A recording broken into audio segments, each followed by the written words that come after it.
The sound of my purse unzipping made me jolt upright on the living room couch. My heart raced as I spotted Kyle, my new stepson, rifling through it greedily. "What the hell are you doing?" I shouted, anger surging through me. Kyle froze, clutching a wad of bills in his hand. "I was just borrowing some cash," he mumbled, avoiding eye contact. I marched over and snatched my purse back. "You can't just steal from me. That money was for groceries." He glared at me defiantly. "Since when do I need permission to take what's mine? My dad makes enough to cover the little you spend." The sheer audacity of his words left me stunned.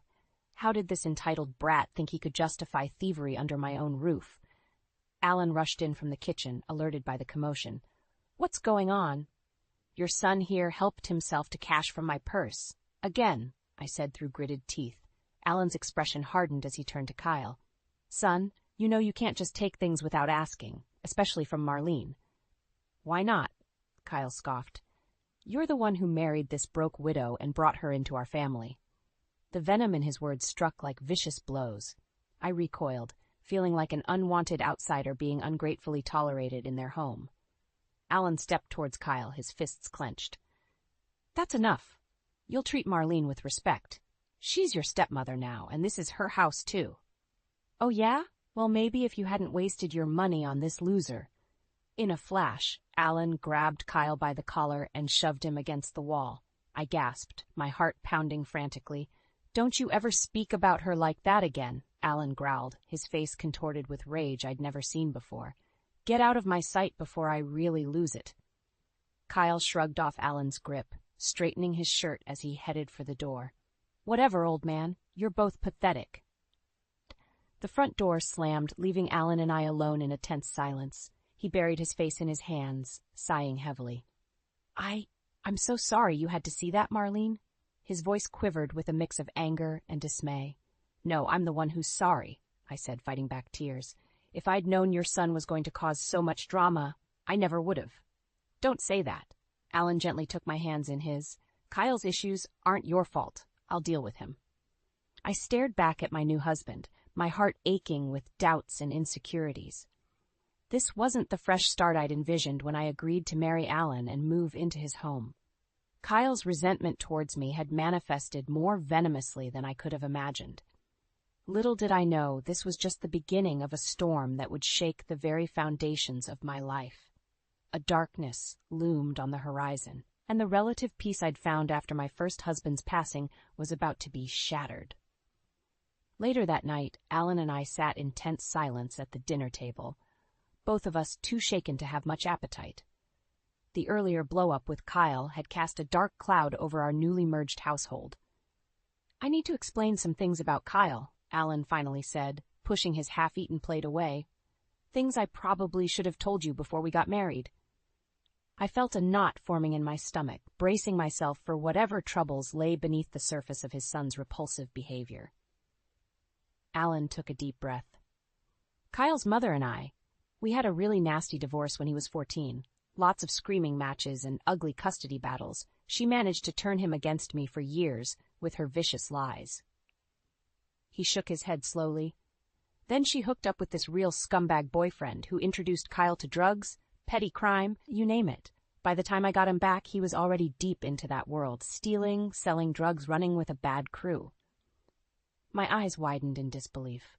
My God, I had no idea it was that bad. He's been in real legal trouble? "More than once," Alan said grimly. "Theft, possession charges, you name it. He's pulled himself out of some deep holes but keeps finding his way back into them."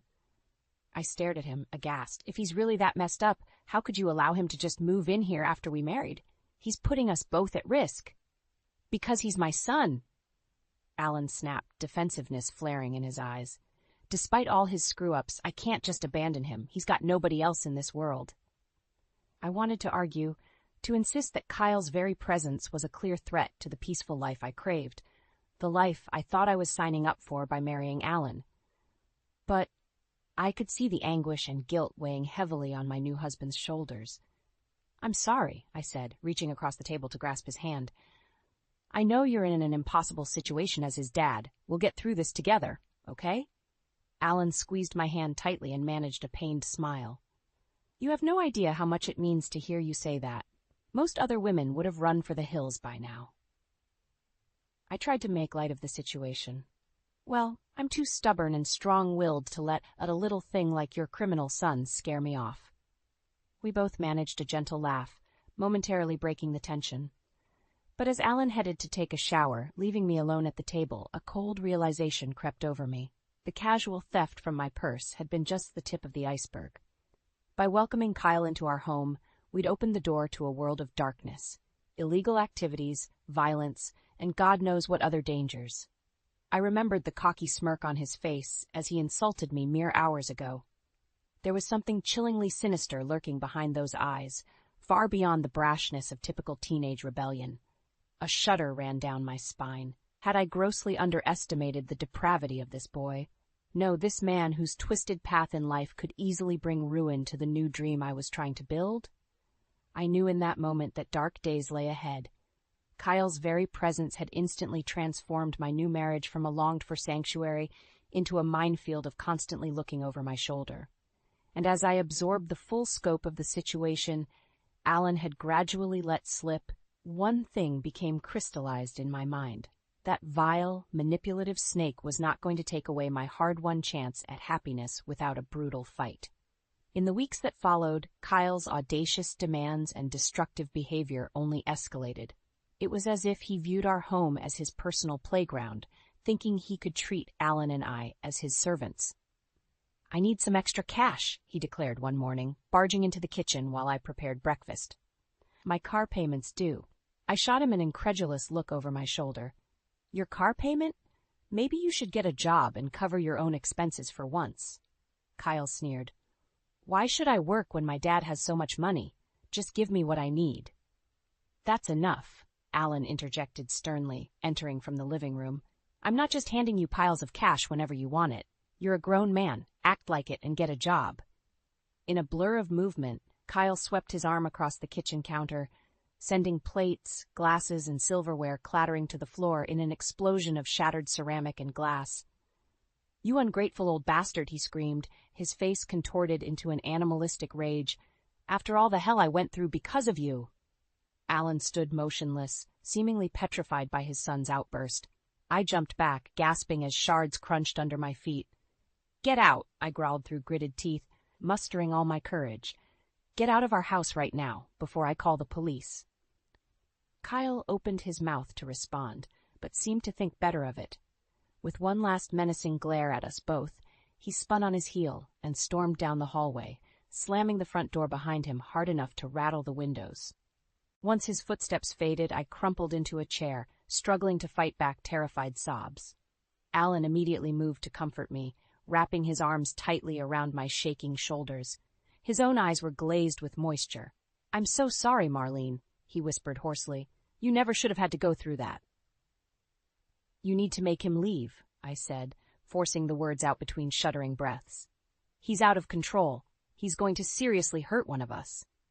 Alan drew back, cupping my face in his calloused hands.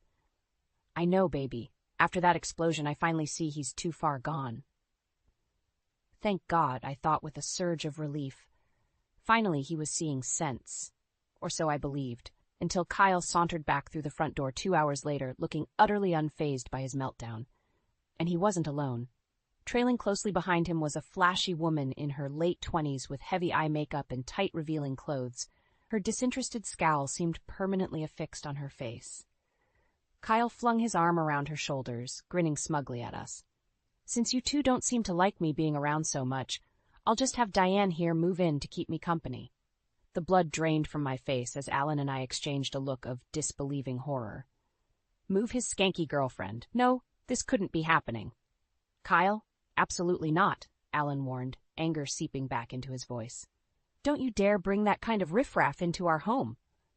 "Too bad, old man. It's happening," Kyle taunted.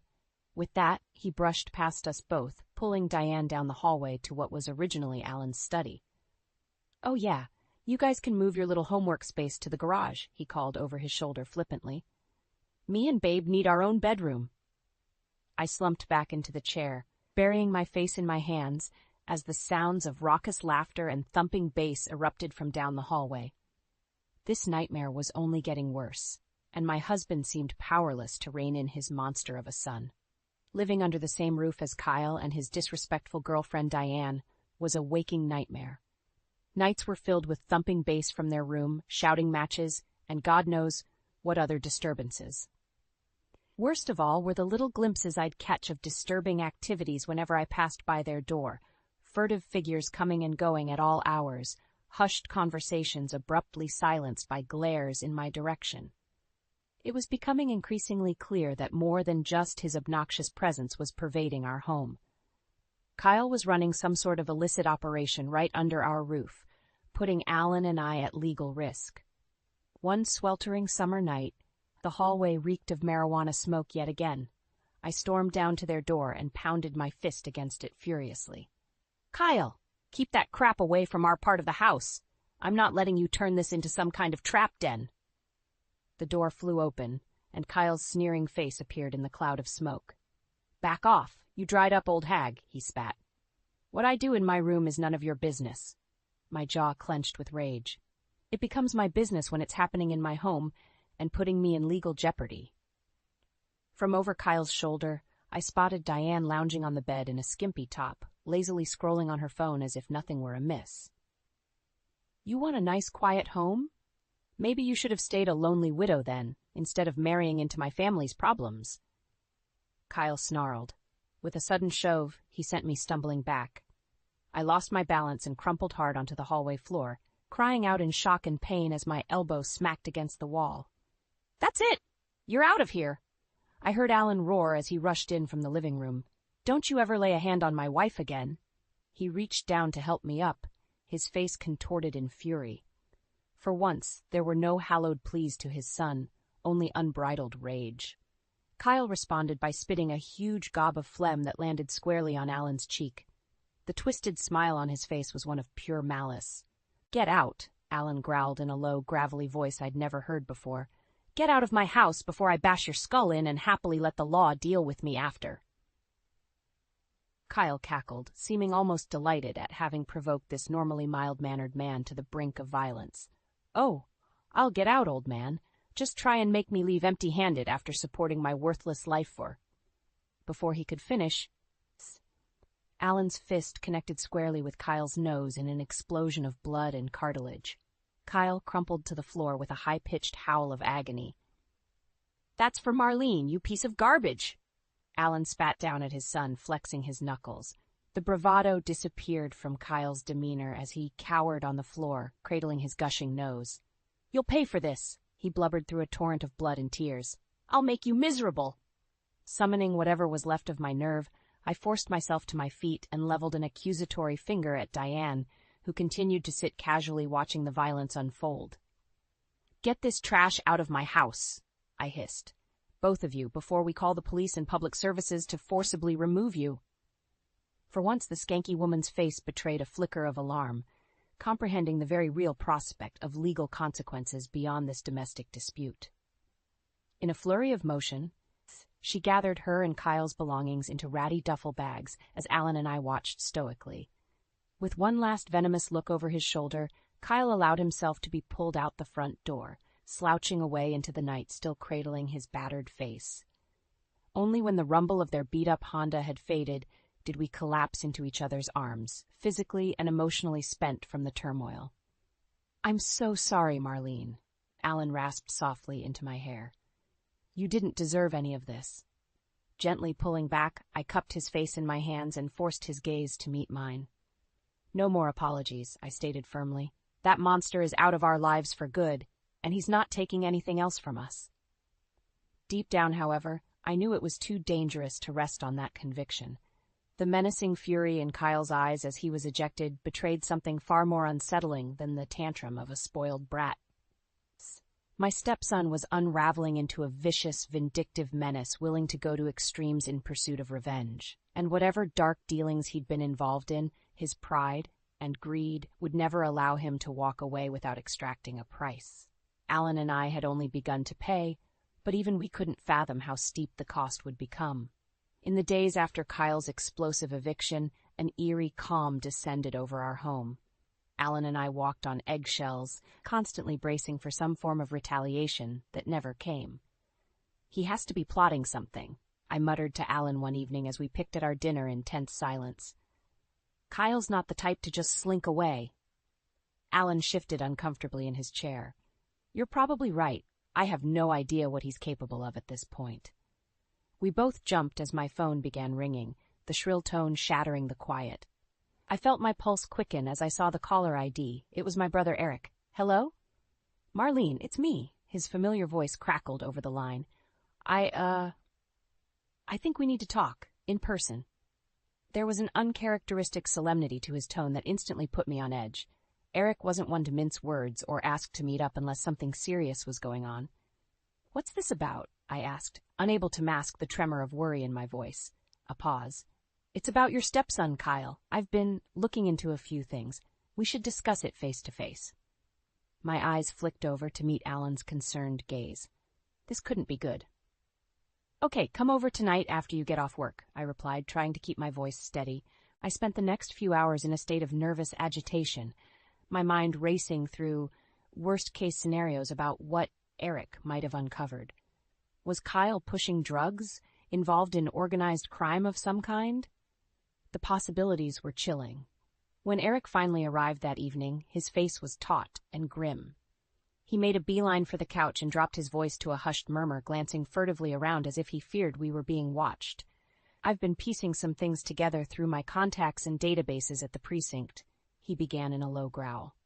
"That kid of yours, Alan, he's mixed up in some seriously dangerous stuff." Eric ran a hand over his thinning hair. "Stolen identities, credit fraud, you name it. He's got an entire black market operation going, using those scumbag friends of his to siphon money and rip people off blind." I felt the blood drain from my face as realization dawned. The shadowy figures coming and going at all hours, the scrapped plans for Alan's study to become their lair, it all made sense now. "That's why he was so desperate to keep you from kicking him out," Eric continued grimly. "He needed to operate out of your home undetected. Guys like that, they'll do anything to keep their schemes going." Alan's face was ashen. Oh God, when I think of all the times he brought strange people around, started getting belligerent out of nowhere, he was protecting his crooked schemes all along. My brother leaned forward, resting his elbows on his knees as his eyes bored into ours with steely intensity. "Which is why the two of you are in very real danger. Kyle clearly has no limits to what he'll do, and guys involved in this level of fraud tend to have extremely dangerous connections." The unspoken suggestion hung in the heavy silence that getting on the wrong side of Kyle's operations could mean deadly consequences. "We need to handle this extremely carefully," Eric said, his expression grave. "One misstep and you could find yourself swept up into a world you don't want any part of." My heart pounded in my ears as the gravity of the situation became clear. That vicious, greedy snake of a stepson had turned our home into a den of criminality. And now he wouldn't stop until he'd exacted vengeance upon us for daring to defy him. I felt Alan's hand finding mine, gripping tightly as we digested this nightmare in silence. Our very lives could be at stake at the hands of his own unhinged son. With a resolute nod to my brother, I knew there was only one path forward, no matter how dangerous. We had to stop Kyle's malevolence, once and for all, and we would have to match his ruthlessness every step of the way to survive. Over the next few days, Eric worked feverishly behind the scenes to gather intelligence on Kyle's operation. Calls were made, surveillance footage poured over, shady contacts leveraged for any crumbs of information. Finally, he presented us with the bombshell.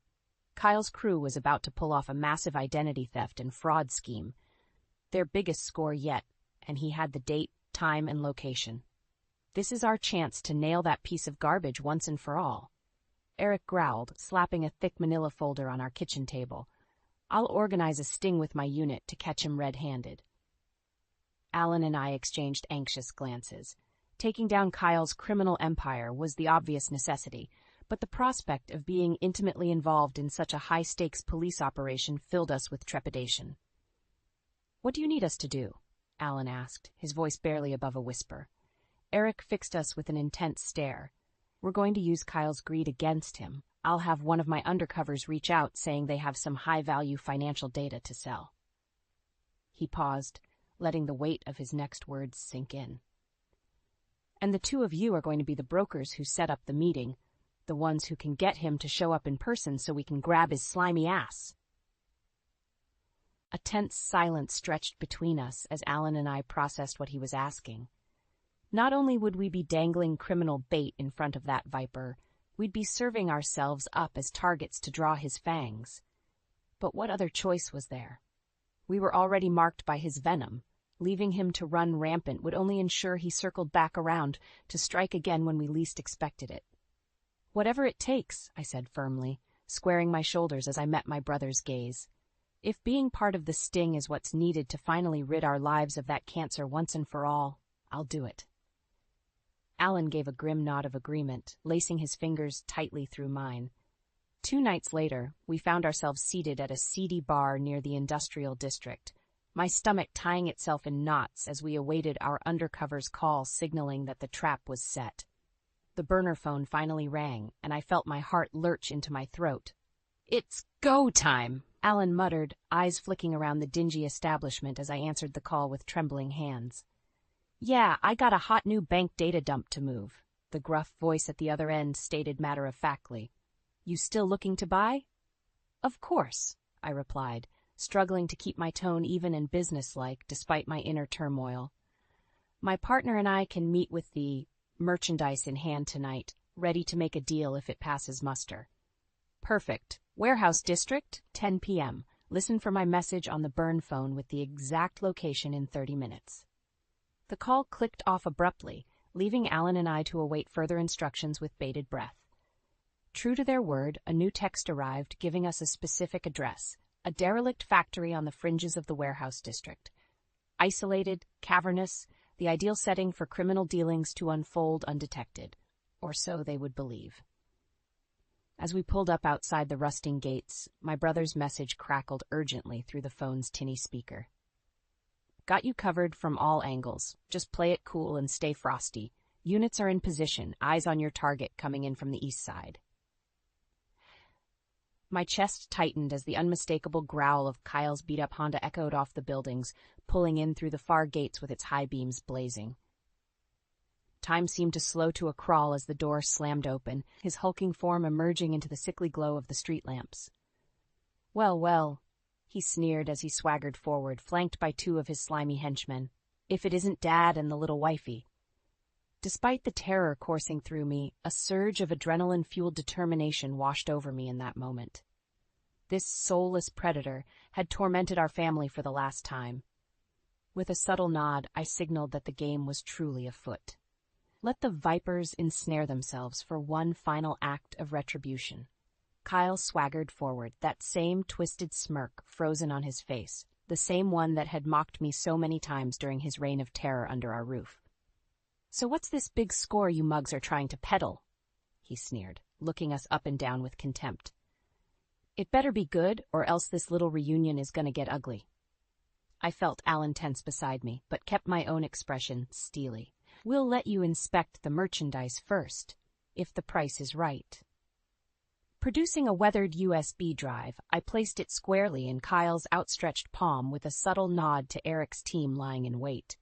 The Viper's eyes lit up with greedy intrigue, his focus fully fixated on the promise of an illicit payday. With a grunt, he handed it off to one of his henchmen, who immediately got to work on a laptop, no doubt scrutinizing the data for any whiff of fraud potential. While they were distracted, my gaze landed on the other crony loitering nearby, idly scrolling through his phone, until I noticed the unmistakable glint of a knife peeking out from his waistband. My heart stuttered with a new surge of panic. These weren't just amateur crooks. They were strapped and ready for any potential violence. One wrong move, and this entire sting could devolve into a deadly crossfire with me and Alan caught squarely in the middle. I reached out and gave Alan's hand a subtle squeeze, hoping my brother's unit was as dialed in as they promised to be. "Looks legit," the henchman finally grunted after several tense moments, slapping the laptop closed. "Ez money. As long as your crazy-ass family ain't trying to set us up." A sly smile crept across Kyle's lips as he leveled his gaze at us. Now why would we want to do that? After all the fond memories? His fingers closed tightly around the USB drive, the smirk morphing into a full sneer. Maybe we'll take this little payoff and a little extra fee from dear old Dad to make up for all the grief your bitch put me through. My jaw clenched, fury blazing inside me. Of course, he couldn't let this go without one final sadistic jab. Too much to ask for a simple ending where the snake gets what's coming to him. You must be stupider than you look, I spat back, fists clenching at my sides. We're not going to just hand you money, you parasite. In a flash, both henchmen produced their weapons, leveling them squarely at us. I gasped, instinctively grabbing Alan and pushing him behind me as they fanned out in a menacing semicircle. Maybe you didn't get the memo, the knife-wielding thug snarled. We ain't asking for money. We're taking it. Drop 'em. You're surrounded. The barked command seemed to reverberate from all directions as the night exploded in a blinding haze of flashbang grenades. I blinked and coughed, struggling to see through the smoke and spot the source of the chaos. Suddenly, what seemed like dozens of black-clad figures materialized through the haze, weapons trained in a tight semicircle around Kyle and his stunned goons. This is the police! Eric's commanding voice boomed over a bullhorn. Get on the ground with your hands up! There was a tense beat of stunned silence until the knife wielder made the mistake of whipping his blade in a wild, yet unpredictable arc, met instantly with a searing volley of beanbag rounds from the officers slamming into his chest and abdomen. As he collapsed, wheezing, there was one final snap of resistance as Kyle made a panicked break for his car. But my brother was prepared, rushing out of the smoke to put him in a wrenching arm lock that sent him crashing to the pavement. Kyle Turner, you're under arrest for identity theft, wire fraud, and a whole host of other fun charges. Eric growled through gritted teeth as the cuffs clicked into place. Anything you say or do will only make your life that much harder, scumbag. The still defiant scowl instantly drained from Kyle's face, replaced with naked terror as he finally grasped that the tables had turned and the ultimate consequences were closing in. As the officers hauled him roughly to his feet, his wild eyes met mine briefly, and I was flooded with the most intoxicating sensation of vindictive satisfaction. This sadistic tormentor who'd inflicted so much misery was finally, irreversibly, getting the brutal payback he deserved at the hands of righteous karma, and I was going to revel in every second of his downfall. The weeks following Kyle's dramatic arrest were a whirlwind of legal proceedings, lurid media frenzies, and the gradual unraveling of the tangled web he'd woven. It seemed every time we thought we'd grasped the full extent of his criminal enterprises, more sordid layers would emerge. I watched it all unfold from the gallery with a strange sense of detached amusement. The smarmy swagger, the sadistic manipulation, the sheer delusion of entitlement, all of it had finally caught up to ensnare my stepson in its unforgiving karmic trap. His wretched girlfriend Diane was wrapped up in the dragnet as well, already flipped by the prosecution and ratting out every last depraved detail in a desperate bid for leniency. At this point, she was nothing more than a bug on the windshield to me, easily swatted away and forgotten amid the larger impact headed Kyle's way. Eric was relentless, leaving no insidious crevice of their activities unturned or unpunished. Fraud, money laundering, drug trafficking. Kyle's reckoning was swift and absolute. With the mountain of evidence stacked against him, it wasn't a question of if he'd be convicted, but just how many years he'd be burying himself alive behind bars. The jury has reached a verdict. Those 4 simple words from the judge's mouth sent an electric surge of anticipation through the courtroom gallery. Kyle stared straight ahead, his expression unreadable, as his team of lawyers frantically conferred one last time. The foreperson rose and cleared his throat solemnly. On the charges of mail fraud, aggravated identity theft, and drug conspiracy, we the jury find the defendant, Kyle Turner, guilty on all counts. A muted shockwave seemed to ripple through the room, punctuated only by Kyle's lawyer slumping back in her chair, utterly deflated. His lips contorted into a silent snarl, though whether out of anger or resignation, I couldn't tell. As the remainder of the lengthy verdict was read aloud, something inside me began to uncurl and unfurl. A profound lightness I hadn't experienced in what felt like an eternity. The tightness that had gripped my heart for so long steadily dissipated with every guilty issued upon my tormentor. We shuffled out through the courthouse steps into a swarm of cameras and microphones from the awaiting press, my brother taking the lead to address the media frenzy. This case sends a clear and resounding message to those who seek to corrupt and victimize our communities, he boomed in that signature authoritative rasp. We will pursue them to the fullest extent of the law and bring the full hammer of justice upon their heads. As flashbulbs exploded all around us, I sought out Alan's eyes amidst the chaos. He gave me the faintest of smiles and a subtle nod.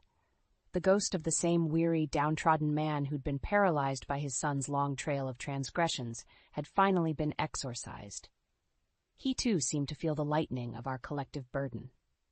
That night, after the cameras and crowds had dispersed, we sat in peaceful silence on the back patio. Cicadas droned their evening chorus under a canopy of stars twinkling brilliantly in the warm summer darkness. So much had changed, yet felt startlingly unchanged at the same time.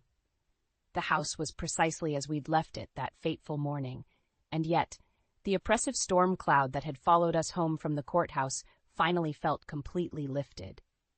You know, I still have a hard time wrapping my mind around how far that sick bastard was willing to go, Alan said at last, cradling his beer bottle pensively. Just to what? Punish us for not enabling him anymore? I gave a slow shake of my head. At the end of the day, it was never really about us, just his own greed and depravity swallowing him whole. I thought back to that cold, chilling glare Kyle had leveled at me in the courtroom while receiving his sentence, not one of rage or hatred, but a fathomless emptiness. For all his blustering malice, he was now just an empty husk being justly carted away. He'll spend every day of the prime of his life rotting behind bars, I stated with grim finality, and all he'll have is that void where his soul should have been to keep him company. Alan nodded, the ghost of a smirk toying at the corner of his lips as the cocoon of our nightmare finally shed away completely. So I guess that means we get to focus on filling our lives with better things now. You know, like a little peace and happiness for once. The enormity of that simple idea hung in the air, more revitalizing than the gentle breeze kicking up around us. Pulling me close, Alan pressed his lips to the top of my head, a kiss filled with a renewed sense of purpose and the untold promise of whatever lay ahead. For the first time in what felt like eternities, the horizon was wide open and full of possibilities. I'd say we've earned every last drop of it, babe, he murmured warmly against my hair, and I can't wait to start living it.